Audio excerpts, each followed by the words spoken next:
Welcome दोस्तों। इस video में हम लेकर के आए हैं शब्दों के पूरा नाम यानी कि फुल फॉर्म। जैसे बहुत सारे शब्द ऐसे होते हैं जिसका फुल फॉर्म क्या होता है, परीक्षा में पूछ लिए जाते हैं और हम लोग चाहे तो कंफ्यूज करके छोड़ देते हैं, या फिर हम लोगों को पता ही नहीं होता है और इस तरह से क्या होता है, प्रश्न छूट जाते हैं। तो बहुत सारे शब्द ऐसे हैं जिसको हम आज लेकर के आए हैं, जैसे कि एसएमएस हो गया, डीवीडी हो गया, एलईडी हो गया। इन सारे शब्दों का जो फुल फॉर्म हम लोगों को पता होना चाहिए, लेकिन पता नहीं हो पाता है, जिसकी वजह से हम लोग को क्या करना पड़ता है, परीक्षा में छोड़ देना पड़ता है। तो उसको ही आज हम लोग कवर करने वाले हैं। चलिए हम लोग शुरू कर लेते हैं बिना समय गवाए पहला प्रश्न से। पहला प्रश्न है, नाबार्ड का पूरा नाम बताइए। नाबार्ड जो बैंक का नाम भी है, नाबार्ड का पूरा नाम बताना यहाँ है हम लोगों को। तो देखिए इसका जो सही उत्तर है, national bank for agriculture and rural development, यानी कि ऑप्शन बी यहाँ पर सही उत्तर है। ठीक है, और इसको हिंदी में कहा जाता है राष्ट्रीय कृषि और ग्रामीण विकास बैंक, यानी कि नाबार्ड। इसका जो मुख्यालय है मुंबई में है। तो नाबार्ड का पूरा नाम क्या है, national bank for agriculture and rural development. ठीक है, तो इस तरह के बहुत सारे प्रश्न, इंपॉर्टेंट प्रश्न है जिसके बारे में परीक्षा में पूछ लिए जाते हैं। अगला प्रश्न, इंटरपोल से क्या तात्पर्य है। तो इंटरपोल से जो तात्पर्य है वो है इंटरनेशनल पुलिस। इंटरनेशनल यानी कि इंटरपोल से तात्पर्य है इंटरनेशनल पुलिस। ऐसा ये जो है ये पुलिस संगठन है, अंतर्राष्ट्रीय आपराधिक पुलिस संगठन, जिसे आमतौर पर इंटरपोल के नाम से जाना जाता है। एक अंतर्राष्ट्रीय संगठन है जो दुनिया भर में पुलिस सहयोग और अपराध नियंत्रण की सुविधा प्रदान करता है। तो इंटरपोल का पूरा नाम क्या हो गया, इंटरनेशनल पुलिस। इसका काम भी आपको हम समझा दिए क्या काम है।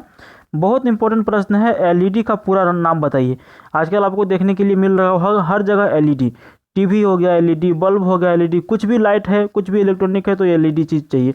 तो एलईडी का आखिर जो पूरा नाम क्या होता है, तो देखिए एलईडी का जो पूरा नाम होता है लाइट एमिटिंग डायोड, यानी कि ऑप्शन ये यहाँ पर सही है। ठीक है, एलईडी का पूरा नाम क्या है, लाइट एमिटिंग डायोड। ठीक है, तो इसका भी हम लोगों को फुल फॉर्म पता होना चाहिए। चलिए अगला प्रश्न की ओर बढ़ते हैं। शब्द संक्षेप, एसएमएस का हम लोग एसएमएस बहुत बार लिखते भी हैं, किन्हीं को भेजते भी हैं। एसएमएस हम लोगों के पास आते जाते रहते हैं, लेकिन बहुत सारे लोगों को एसएमएस का फुल फॉर्म नहीं पता है। लेकिन जिनको नहीं पता है, बहुत आज इस वीडियो में सीख लीजिए, जिनको पता है बहुत अच्छा है। तो देखिए एसएमएस का जो पूरा नाम होता है वो क्या होता है, वो होता है शॉर्ट मैसेजिंग सर्विस, यानी कि ऑप्शन सी यहाँ पर सही है। शॉर्ट मैसेजिंग सर्विस होता है एसएमएस का पूरा नाम। चलिए आगे बढ़ते हुए यहाँ पे हम लोग चलते हैं। इनकम टैक्स से संबंधित ये प्रश्न है, भैट। भैट को विस्तृत में क्या लिखा जाता है। भैट जो होता है इनकम टैक्स से संबंधित है, इसको विस्तृत में लिखा जाता है वैल्यू एडिड टैक्स। ऑप्शन ये यहाँ पर सही है। ठीक है, क्या है इसका, वैल्यू एडेड टैक्स भैट का पूरा नाम है, जो गुड्स एंड सर्विस टैक्स पर इसको लगाया जाता है। अगला प्रश्न बहुत इंपॉर्टेंट प्रश्न है, SARS को विस्तृत में क्या लिखा जाता है। तो देखिए SARS को विस्तृत में लिखा जाता है सीवियर एक्यूट रेस्पिरेटरी सिंड्रोम। ये ऑप्शन नंबर बी यहाँ पर सही है। अच्छा, ये आखिर है क्या, तो आपको बता दें, ध्यान से सुनिएगा। सीवियर एक्यूट रेस्पिरेटरी सिंड्रोम जो फुल इसका जो शॉर्ट में लिखा जाता है SARS, जीनोटिक मूल का एक वायरस श्वसन रोग है। क्या है, श्वसन रोग। इसका जो खोज हुआ था 2000 के दशक के प्रारंभ में इसको खोज किया गया था, और ये सिंड्रोम कोरोना वायरस के कैटेगरी में आता है, और इसके वजह से लोगों को सांस लेने में परेशानी होती है। इसमें गंभीर बीमारी इसमें क्या है कि गंभीर तीव्र श्वसन सिंड्रोम संबंधी कोरोना वायरस, ये उस टाइप का बीमारी है। तो SARS आपको समझ में आ गया होगा, सीवियर एक्यूट रेस्पिरेटरी सिंड्रोम, जो कोरोना वायरस के फैमिली का एक बीमारी है, सांस लेने में तकलीफ होती है। और ये कोरोना वायरस अभी आया है, इसलिए हम नहीं बोल रहे हैं कि कोरोना वायरस, ये किताब में पहले से ही लिखा जा चुका है कोरोना वायरस। कोरोना वायरस कोई नया नाम नहीं है। ठीक है, इसका अलग अलग प्रजाति है कोरोना वायरस का। अभी जो आया है ये विकराल रूप है, पहले से भी कोरोना वायरस आपको लूसेंट किताब में भी मिल जाएगा, यदि आप लूसेंट वाला सब्जेक्टिव वाला किताब पढ़ते होंगे तो।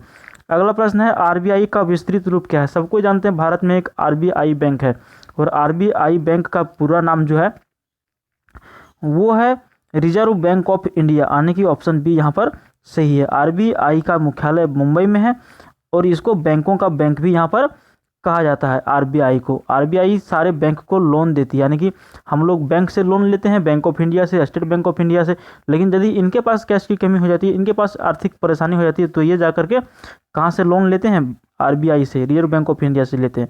डॉस, यदि आपने DCA किया होगा कंप्यूटर में तो आप ये प्रोग्राम जरूर पढ़े होंगे। डॉस का पूरा नाम क्या है, तो डॉस का पूरा नाम है disk operating system, option C is the right area. Sorry.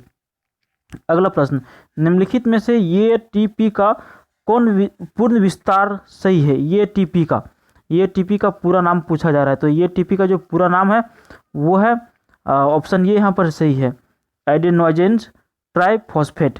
क्या है एटीपी का पूरा नाम? एडेनोजेंस ट्राइफॉस्फेट। ठीक है, ध्यान रखना है इसको। डीवीडी, बहुत सारे भाई लोग ऐसे होंगे जो डीवीडी या सीडी के माध्यम से टीवी देखे होंगे घर में। पहले सीडी आता था, सीडी में स्पेस कम होने की वजह से डीवीडी बनाया गया और डीवीडी का स्टोरेज थोड़ा सा ज़्यादा होता था। अब क्या है, हमारे पास पेन ड्राइव आ गए हैं, मेमोरी कार्ड है, तो ये सीडी और डीवीडी का ज़माना यहाँ पे ख़त्म हो चुका है। तो देखिए डीवीडी का जो पूरा नाम है डिजिटल वर्साटाइल डिस्क। ठीक है, क्या नाम है इसका? Digital versatile disc. Option B यहाँ पर सही उत्तर है। कौन सा ऑप्शन सही है? Option B. तो डीवीडी का पूरा नाम भी आप लोगों ने यहाँ पे देख लिया। आगे बढ़ते हैं हम लोग यहाँ पे 11 नंबर प्रश्न पे। ठीक है, 11 नंबर प्रश्न हमारा क्या है? WLL का अर्थ क्या है? WLL, तो देखिए WLL का जो पूरा नाम होता है वायरलेस इन लोकल लूप। ठीक है, ये दूरसंचार ग्राहकों को साधारण पुरानी टेलीफोन की सेवा थी जिसमें इसका प्रयोग किया जाता था, WLL का। अगला प्रश्न है नीति आयोग। नीति आयोग के बारे में आप लोग अच्छी तरह से जानते होंगे। इसकी स्थापना नरेंद्र मोदी बनने के बाद इसकी स्थापना किया गया था। तो नीति आयोग का पूरा नाम यहाँ पे पूछा जा रहा है। तो नीति आयोग का जो पूरा नाम है वो है national institution for transforming India. बहुत इंपॉर्टेंट प्रश्न है, नहीं होगा तो आप इसको शॉर्ट स्क्रीन कर लीजिए। ठीक है, नीति आयोग का पूरा नाम national institution for transforming India. बहुत इंपॉर्टेंट प्रश्न है। ठीक है, अच्छा, जो रेडियो चलाए होंगे, बजाए होंगे, उनको ये चीज़ जरूर पता होगा। रेडियो में SW से क्या तात्पर्य है? आपको बता देते हैं ये चीज़ कहाँ लिखा होता है। मान के चलिए आप रेडियो बजा रहे हैं, जब रेडियो बजा के आप सिग्नल या फिर चैनल जो भी आप इसको बोल सकते हैं, जब मिलाते थे कि यहाँ पे अच्छा नहीं आ रहा है, यहाँ पे हमको नहीं सुनना है, दूसरी जगह पे सुनना है, तो वहाँ पे लिखा रहता था SW। तो वही SW का मतलब क्या है? उस SW का जो मतलब है वो है यहाँ पे शॉर्ट वेव। ठीक है, क्या है? शॉर्ट वेव है SW का मतलब, और इसी से यहाँ पे हम लोगों का क्या करता था? सिग्नल पकड़ता था। ठीक है, SW से। चलिए, बहुत इंपॉर्टेंट प्रश्न था, बता दिया आपको। अगला प्रश्न है पैन कार्ड। तो सभी लोगों ने बनाया होगा, लेकिन बनाया तो सभी लोगों ने होगा, लेकिन बहुतों के पास इनका फुल फॉर्म के बारे में पता नहीं होगा। तो देखिए पैन का जो पूरा नाम होता है परमानेंट अकाउंट नंबर। ऑप्शन ये यहाँ पर सही है। इसका पूरा नाम क्या है? Permanent account number. अगला प्रश्न है रेडियो से ही। रेडियो संचरण में FM से क्या आशय है? जैसे कि आजकल तो FM मोबाइल में भी दे दिया गया है। कोई भी फ़ोन आप लीजिए, वहाँ से FM पकड़ता है, सिग्नल पकड़ाइए, FM में आप गाना वगैरह सुन सकते हैं।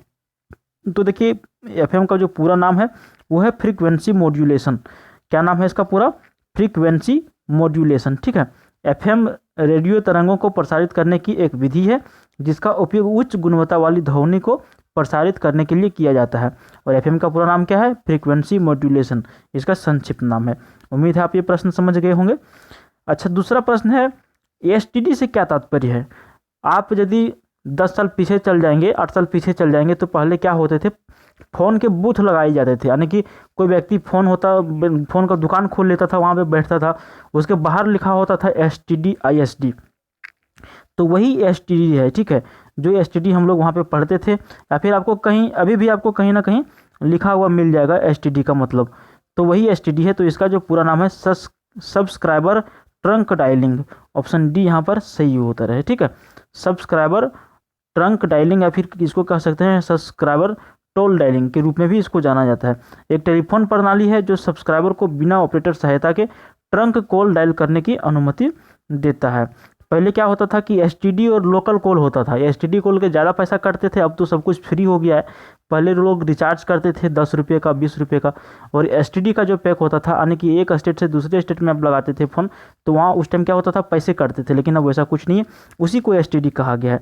अगला प्रश्न 17 नंबर प्रश्न है CNG से क्या आशय है? CNG आपने सुना होगा कि इससे गाड़ियाँ भी चलती है, तो इसका जो आशय है कंप्रेस्ड नेचुरल गैस। ऑप्शन ये यहाँ पर सही है, कंप्रेस्ड नेचुरल गैस इसको कहा जाता है। CNG का पूरा नाम है। ये प्राकृतिक रूप से पाए जाने वाले ज्वलनशील गैस को अत्यधिक दबाव के अंदर रखने से बने तरल को CNG कहा जाता है, और इससे क्या चलती है? गाड़ियाँ वगैरह चलाया जाता है। अगला प्रश्न WTO का क्या मतलब है? तो देखिए WTO का जो मतलब है वो क्या है, वर्ल्ड ट्रेड ऑर्गेनाइजेशन। क्या है, वर्ल्ड ट्रेड ऑर्गेनाइजेशन इसका पूरा नाम है। अच्छा, वर्ल्ड ट्रेड ऑर्गेनाइजेशन का पूरा नाम जो ये तो है, इसका काम क्या है, तो इसका जो काम है अनेक देशों के बीच ये मध्यस्थता का काम करता है, व्यापार करने के लिए। अब नाम से ही पता चल रहा है कि वर्ल्ड ट्रेड ऑर्गेनाइजेशन, हिंदी में कहा जाता है विश्व व्यापार संगठन। अनेक देशों के साथ व्यापार करने में ये मध्यस्थता का काम करता है, मीडिएबल का काम करता है। ठीक है, NSDL का पूरा नाम क्या है? जिनके कोई व्यक्ति, ऐसे व्यक्ति होंगे जो NSDL से अपना पैन कार्ड भी बनवाए होंगे। NSDL का जो पूरा नाम होता है वो होता है national securities depository limited. Option D यहाँ पर सही है, NSDL। ये पैन कार्ड बनाने की भी एक कंपनी है, ऑनलाइन ये पैन कार्ड इससे बन जाता है NSDL से। अगला प्रश्न है, इसरो किसका संक्षिप्त रूप है? आप यदि इसरो का नाम जानते हैं तो ठीक है, नहीं जानते हैं तो आपको बता दें कि इसरो का जो पूरा नाम है Indian Space Research Organisation. Indian Space Research Organisation, option B यहाँ पर सही उत्तर है। तो दोस्तों 20 हम लोगों ने ऐसे प्रश्न देखे जिसके बारे में हम लोग बहुत सारे प्रश्न क्या थे, जान भी रहे थे, बहुत सारे नहीं जान रहे थे। ठीक है, तो ऐसे प्रश्नों को आपको कवर करना है। जो जान रहे हैं वो तो ठीक है, उसका तो रिवीजन हो गया, लेकिन जो नहीं जान रहे थे उसके बारे में भी आपने यहाँ पे जाना, सीखा। और बहुत सारे ऐसे चीज़ थे जिसके बारे में आप लोगों को इसका आंसर पता होना चाहिए था, जैसे कि LED, DVD, SMS, ये सारे क्या है, रेगुलर वाले चीज़ हैं। जैसे पैन कार्ड, इसका पूरा नाम क्या होता है, ये सारे प्रश्नों को हम इस लेकर के आए थे ताकि सबको पता चल सके। मिलते हैं फिर किसी दूसरे वीडियो में, तब तक के लिए बाय। देखते रहिए GK विद्यार्थी यूट्यूब चैनल को। Thank you.